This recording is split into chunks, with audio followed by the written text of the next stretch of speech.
Ya, Assalamualaikum warahmatullahi wabarakatuh. Kita masuk pada materi praktikum kedua ya, yaitu pada format pengkajian, pada melakukan pengkajian MMSE ya. Jadi minimal status exam ya. Jadi pengkajian kedua ini seperti yang sudah saya paparkan pada prolog ataupun teori yang sudah saya sampaikan di awal pada pengkajian pertama. Jadi prinsipnya ini adalah masuk pada pengkajian psikogerontik yang kembali lagi tujuannya adalah memudahkan kita pada waktu melakukan pengelolaan asuhan keperawatan yang khususnya pada aspek gerontik atau dengan sasaran pasien lansia. Nah, format pengkajian ini menjadi dasar atau menjadi acuan kita di dalam memberikan pertanyaan-pertanyaan, sehingga pada waktu kita melakukan pengkajian dengan adanya format yang sudah kita bawa, dengan adanya format yang sudah kita miliki, pengkajian-pengkajiannya bersifat terstruktur ya, bersifat terstruktur.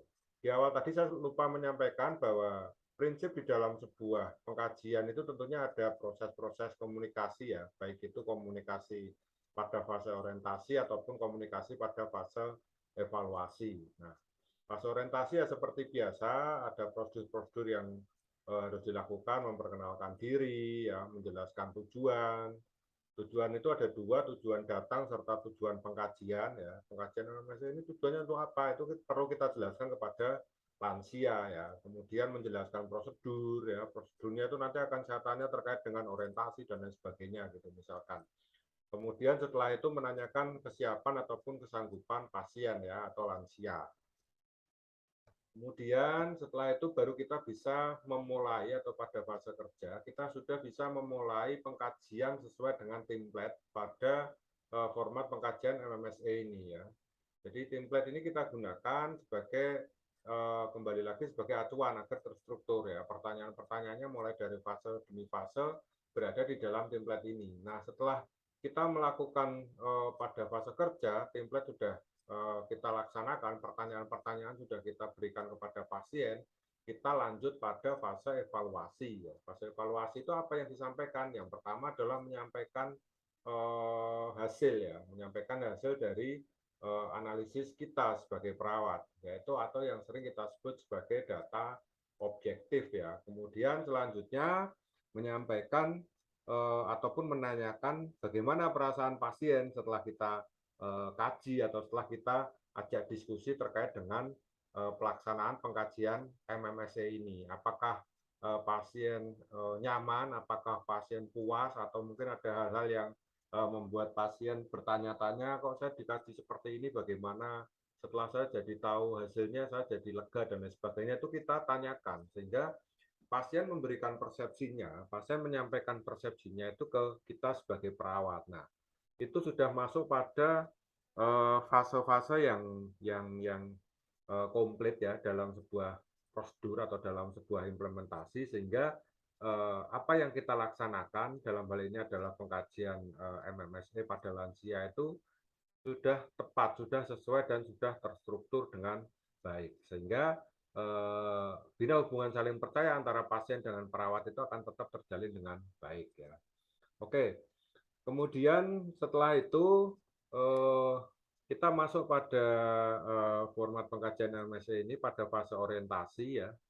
Pada fase orientasi ini ada 10 pertanyaan ya. Dari total pengkajian MMSE ini ada kurang lebih 30 pertanyaan ya, yang nanti dari interpretasinya, dari analisis hasilnya yang nilai kurang lebih dari 21 itu pasien mengalami kerusakan kognitif ya. Jadi 20 sampai dengan 0 itu adalah kerusakan yang kognitif. Pasien mengalami kerusakan kognitif ya, atau lansia mengalami kerusakan kognitif.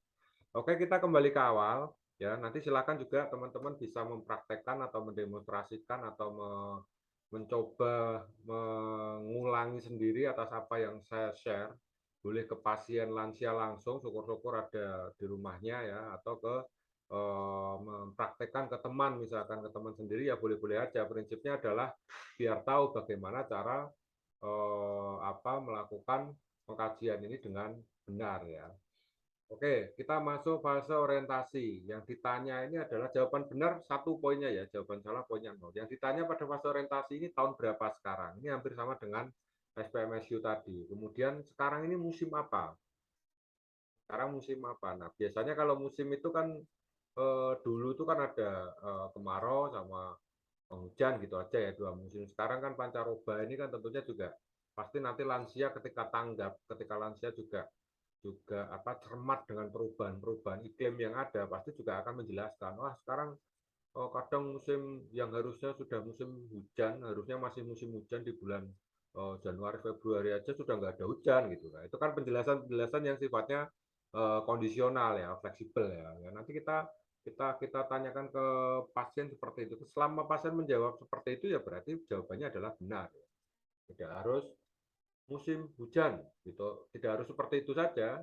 Tapi kalau menjelaskan sesuai dengan kondisi musim yang ada ya berarti jawabannya benar. Kemudian sekarang tanggal berapa, kemudian sekarang hari apa, kemudian bulan apa, ya, itu ditanyakan ke pasien, ya, poin jawabannya benar adalah satu, salah adalah nol.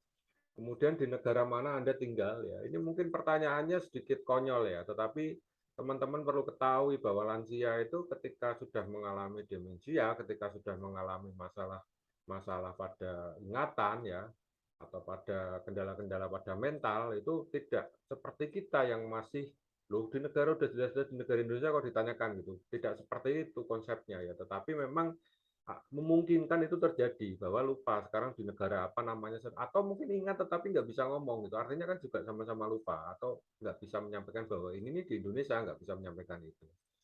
Kemudian di provinsi mana Anda tinggal ya? Provinsi ya berarti kalau di Panti Werda Harapan Ibu ya isinya Jawa Tengah ya, kemudian kabupatennya adalah Kabupaten Semarang poin nomor 8. Kemudian di kecamatan mana, di kecamatan Ngalian, desa mana ya berarti di desa Beringin. Nah, itu kan sebuah daya ingat atau orientasi yang baik ketika poin 1 sampai dengan 10 ini lansia bisa menjawab semuanya ya. Bisa menjawab semuanya dengan benar tentunya. Kemudian yang kedua, ini adalah kaitannya dengan registrasi. Ya, kemampuan lansia untuk melihat beberapa hal ya atau beberapa objek yang ada di sekelilingnya. Jadi yang pertama adalah meminta klien menyebutkan 3 objek ya. 3 objek itu silakan di sekeliling apa pasien juga boleh. Sebenarnya tidak harus di sekeliling sih. Di sekeliling itu adalah hal yang paling termudah. Kalaupun pasien menyebutkan objek lain yang mungkin agak jauh ya boleh-boleh saja. Misalkan katakanlah rumah atau apa atau yang paling mudah itu di sekeliling ada meja, ada jam dinding, misalkan ada pintu, ya itu boleh-boleh saja. Prinsipnya adalah dengan menyebutkan 3 objek nanti harapannya akan nyambung di poin 4 ya dalam kemampuan mengingat sehingga kita harus meminta klien atau meminta pasien untuk mengulang 3 objek yang di atas disebutkan ya. Ya disebutkan ya sama, tidak harus urut juga sih. Yang penting 3 objek itu disebutkan sama dengan pada waktu penyebutan 3 objek pada fase registrasi. Ya, ini poinnya ini 3 pada nomor 11, 12, dan 13.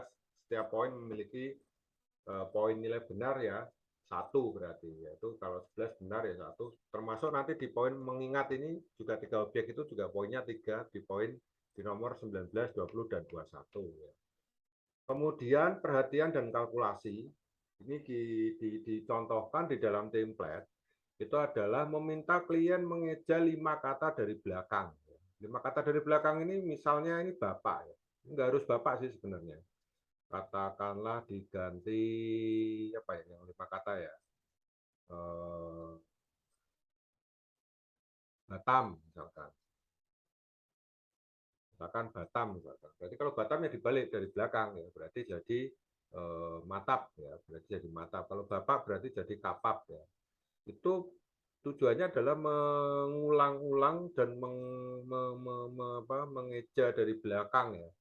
Mungkin kalau orang-orang Jawa Timuran, mungkin orang-orang Malang ya, Malang daerah Malang itu mungkin lansianya pun mungkin juga bisa dengan mudah melakukan ini karena kebiasaan di sana itu kan memang membalik membalik kata ya, membalik kata berdasarkan huruf-huruf yang ada. Kalau bapak ya kapap gitu ya. Karena saya mengalami sendiri pernah di Malang itu ya lingkungannya ya seperti itu kalau ngomong dibolak-balik bolak-balik bolak-balik seperti itu. Mungkin kalau daerah sana mungkin bisa dengan mudah, tetapi kalau daerah Semarang kemudian tidak pernah zaman kecilnya atau zaman waktu mudanya tidak pernah ngomong dengan kata-kata yang dibolak-balik bolak-balik juga agak susah. Katakanlah sekarang Bapak ini berarti poinnya 5. Yang penting poinnya 5 ya. Contohnya ini Bapak. Bisa diganti tomat juga bisa. Tomat ya, berarti tamot ya kalau dibalik ya. Nah, ini kalau Bapak ini berarti dibalik kapap ya. Dan ini harus urut ya, teman-teman ya. Harus urut karena harus bisa tereja ya, harus bisa tereja. Ataupun kalau tidak bisa tereja dari belakang ya, ya misalkan NG ya, eng itu kan kalau dieja dari belakang GN ya, nggak bisa dieja eng ya. Ya itu nggak masalah, yang penting urut. Di depannya hurufnya apa, di belakangnya hurufnya apa, di nomor kedua, tiga, empat, ya tetap urut. Dibalik pun tetap urut terbalik ya. Nah, ini kalau benar poinnya ada 5 ya, halaman nomor 14, 15, 16 serta nomor 17 dan 18. Kemudian mengingat tadi sudah ya, mengingat ini berkaitan dengan yang registrasi ya.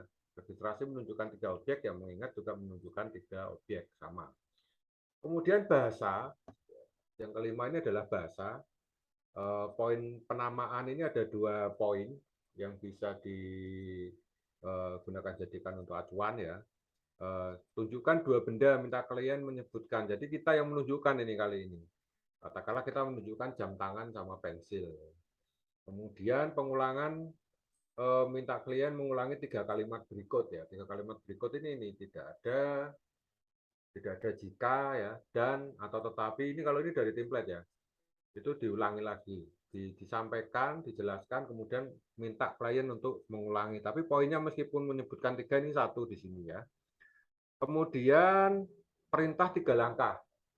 Nah, di sini ada perintah 3 langkah, berarti nanti teman-teman sebelum melakukan pengkajian itu harus menyiapkan ya, menyiapkan kertas ya, kemudian dari kertas itu taruh ya, ditaruh teman-teman bisa di meja atau di tempat yang paling mudah dijangkau pada waktu kita melakukan pengkajian. Taruhlah kertas itu ya, kemudian teman-teman ataupun perawat memberikan perintah ya, perintah 3 langkah. Mbah, Bu, Pak ya, silakan jenengan ambil kertas itu ya. Kemudian setelah diambil, sudah diambil ya, kalau bisa ngambil ya berarti dilanjut. Kalau sudah tidak bisa ngambil atau tidak mau atau tidak respon, ya jangan dilanjut. Berarti 3 poin akan hilang. Karena ngambil saja tidak, tentunya akan akan melipat kemudian akan menaruh di lantai juga tidak akan dilaksanakan karena pasien saja tidak mau ngambil kertasnya ya. Tetapi kalau mau ngambil ya minta tolong Mbah diambil Pak ya, diambil. Minta tolong dilipat jadi 2, dilipat jadi 2. Dilipat jadi 2 ini kita juga harus secara cermat ya melihatnya ya. Apakah dilipatnya itu tidak seimbang ya, katakanlah sisi kiri sama sisi kanan 10% sama 90% lipatan gitu. Berarti kan tidak seimbang. Meskipun pertanyaan kita itu sebenarnya simpel ya, tolong dilipat jadi 2 gitu aja. Tapi kan pemahaman si lansia itu bisa beda. Pemahaman si anak ketika kita minta atau perintahkan lipat jadi 2 ya belum tentu mereka melipat dengan sisi yang persentasenya sama, proporsinya sama, belum tentu. Begitu juga lansia. Nanti itu kita lihat, kita ambil kertas ya, diminta ambil kertas, diminta lipat 2, oh lipatnya 2 ya beda tapi tidak terlalu jauh lah bedanya, ya itu nggak masalah. Yang penting bedanya jangan terlalu sedikit gitulah, jangan terlalu itu. Kalau bedanya terlalu sedikit pasti ada sesuatu. Karena ini meskipun konteksnya ini adalah pada bahasa, tetapi di dalam kita berkomunikasi kepada siapapun itu kan tentunya ada di dalam otak atau di dalam pikiran kita itu mencoba mentranslate ya. Apa yang disampaikan itu mencoba mentranslate. Kadang ada kalau kita bahasa ya, kita verbal ya. Verbal itu kan tidak ada tanda bacanya. Tetapi otak kita sudah bisa mentranslate bahwa apa yang disampaikan si A, si B, si C itu adalah sebuah perintah. Nah, jadi seperti itu sebenarnya tujuannya adalah untuk melihat itu. Kemudian dari hasil itu, ini kita total nih, kita total.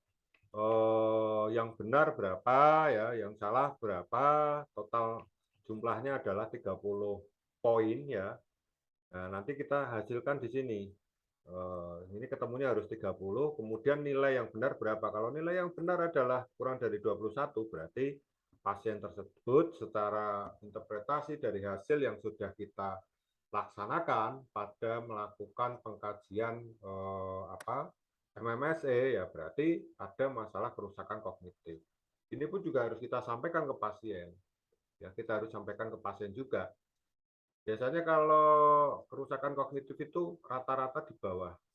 Rata-rata ini ya, realita yang sudah pernah saya alami ini rata-rata di bawah 15 biasanya. Kalau 15 ke atas itu jarang. Antara 15 sampai 20 itu jarang. Tapi kalau memang benar-benar sudah mengalami kerusakan kognitif itu di bawah 15. Dan nanti teman-teman praktekkan ya, teman-teman praktekkan, coba dianalisa, kenapa kok bisa kerusakannya segitu, bagaimana histori ya, atau bagaimana punya riwayat apa sih si pasien ini kok bisa mengalami kerusakan kognitif ya. Itu nanti pasti kita akan jadi tahu gitu. Oh, ternyata punya riwayat seperti ini pada waktu muda. Oh, ternyata ada riwayat di keluarga yang supporting sistemnya kurang bagus dan sebagainya. Nah, itu nanti kita akan tahu sedikit demi sedikit. Nah, itu akan menjawab penasaran kita, kenapa sih sebenarnya kita melakukan pengkajian ini gitu. Ya, oke. Mungkin ini yang terkait dengan pengkajian MMSE. Sekali lagi, silakan nanti teman-teman mempraktekkan ya. Template akan saya share, mempraktekkan, boleh mendemonstrasikan ke temannya juga boleh, syukur-syukur dengan pasien yang lansia ya, pasien yang lansia. Kalau sudah mempraktekkan yang normal atau yang tidak ada kendala pada status kognitif ya, ya berarti nanti kita akan penasaran nih, oh berarti saya dengar pasien tetangga saya lansia dikatakan aneh gitu ya, ya oke kita datangi, kita ukur juga nggak masalah, sehingga kita bisa tahu, oh sebenarnya ini nggak ada masalah ya kaitannya dengan kognitif, tapi orang-orang pada menyampaikan itu, jangan-jangan itu hanya persepsi saja ya, karena ini adalah penilaian-penilaian yang sifatnya adalah saintifik ya, atau bisa dibuktikan secara ilmiah, karena ini adalah sebuah template dari literasi yang bisa dipertanggungjawabkan. Oke, mungkin itu dari saya terkait dengan pengkajian MMSE. Silakan nanti teman-teman mencoba kembali lagi ya.